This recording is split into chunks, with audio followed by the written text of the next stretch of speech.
Noted baseball manager and all-star game tumbler Tommy Lasorda once said, "The saddest day of the year is the day the baseball season ends."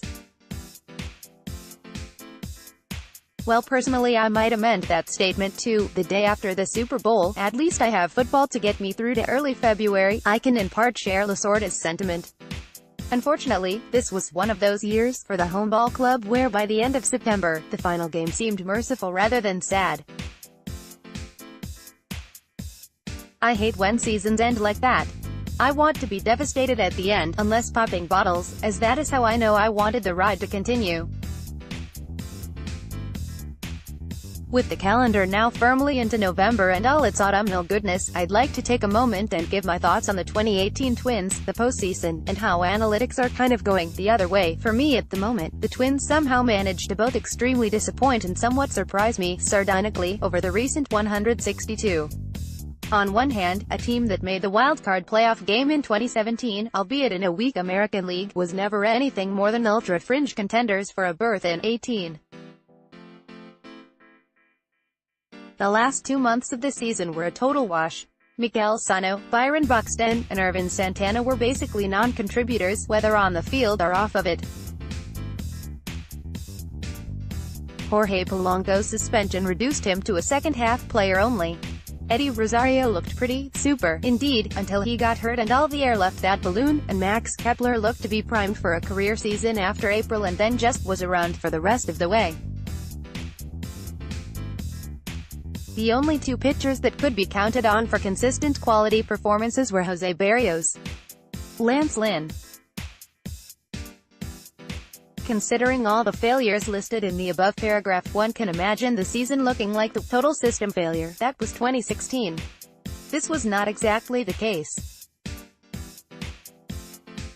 Instead of the wheels falling off in, the first week of the season, we hung with Cleveland for a couple of months, began a deep slide in mid-July, and then finished the last few weeks on kind of a winning tear, albeit against the dregs of the AL Central. All of this added up to the odd-shaped 77-85 record, meaning we were technically only 6 games worse than 2017. I think the bottom line of the 2018 season for the Twins might have been this: now former manager Paul Molitor managed every game, to a certain extent, as if it were Game 7 of the World Series. While seeming like an admirable trait, that strategy works a heck of a lot better when talented players are on the field and have a chance to contribute at least something each and every night. With that talent spread, however, you end up burning through your few legitimately talented players, via injury, fatigue, in pursuit of a few extra meaningless wins. I'm not suggesting a full-on tank job would have been a better result for the 18, but I would have rather seen moves made for the long term instead of Molly grinding it out each and every day, night. Moving on to the MLB postseason, I have to congratulate the Boston Red Sox on another round of playoff dominance.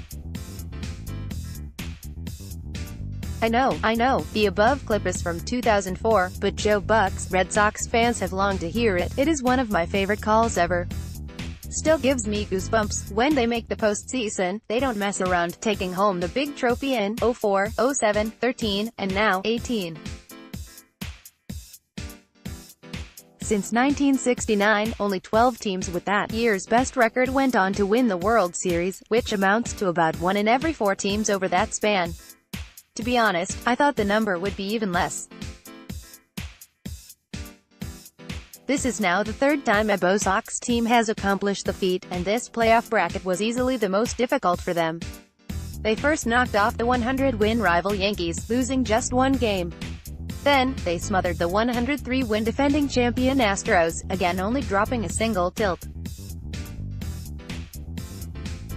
Finally, they beat down the 92-win supposed Super Dodgers, now with Manny Machado, in 5 as well. Before the playoffs started, I told my brother, when Boston has had home field throughout the playoffs, Fenway has reigned supreme, and that's exactly what happened. I know that to many, the Red Sox are the new Yankees, in terms of their ability to retain talent long-term and build super teams, but likely because of that magical 04 season it's still tough for me to really root hard against them. I came into the World Series nominally pulling for the Dodgers so my LA-dwelling brother could have something to celebrate, but with the Blue Men seemingly outmaneuvering themselves and Machado acting the fool, I couldn't help but be won over by Boston again when all was said and done. To wrap things up, the topic of analytics in baseball is one that has been on my mind a lot the last few weeks. I was introduced to the concept by Moneyball, like most others, and became fascinated with the new ways in which people were thinking about my all-time favorite sport. I'm terrible at math, so the underpinnings of the new age stats go completely over my head, but shaking up the old adages or that medieval approach Jonah Hill discusses was enough to reinvigorate my love of baseball statistics. Moneyball is now a teenager in terms of how long it has been adapted into the game of baseball. Some teams dove in right away, others had to dip a toe in for quite some time, but now all teams rely on analytics departments to a certain extent. What's becoming a little worrisome to me is that we are getting so good at crunching the numbers, that all games, teams, outcomes will start looking the same.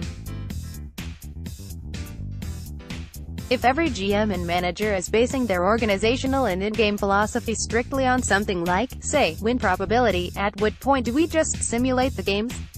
I know I'm taking things way too far with that last statement, but it's something I've thought a lot about recently.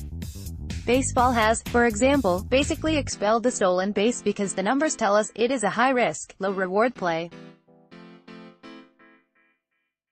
The same basic argument can be had with hitting for contact versus launch angle or velocity. Is baseball a better overall sport, with no stolen bases and a bunch of walks, strikeouts, and home runs? There are a lot of ways to answer that question. I just wonder if perhaps it is time for the pendulum to swing back a little bit in terms of analytics. One of my favorite baseball quotes of all time goes as such: "People ask me what I do in the winter when there's no baseball. I'll tell you what I do. I stare out the window and wait for spring." Rogers Hornsby. Fortunately, I believe us die-hard Twins fans will have something to stare out the window at this off-season, what with a new manager, Rocco, best named manager of all time, Baldelli, and coaching staff to be at the helm and seemingly flush with cash to invest back into the on-field product. It will surely be interesting to see how it all plays out.